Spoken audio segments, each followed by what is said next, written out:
తొలగు నరక బాధ.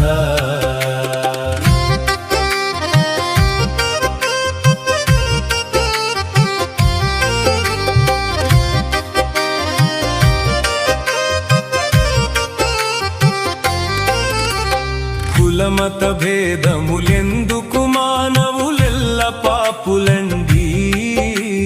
కులమత భేదములెందుకు మానవులెల్ల పాపులండి. జగమునందు ఎందెందు వెతికినా నీతి పరుడు లేడు, దేవుని వెదకువాడు లేడు. జగమునందు ఎందెందు వెతికినా నీతి పరుడు లేడు, దేవుని వెదకువాడు లేడు.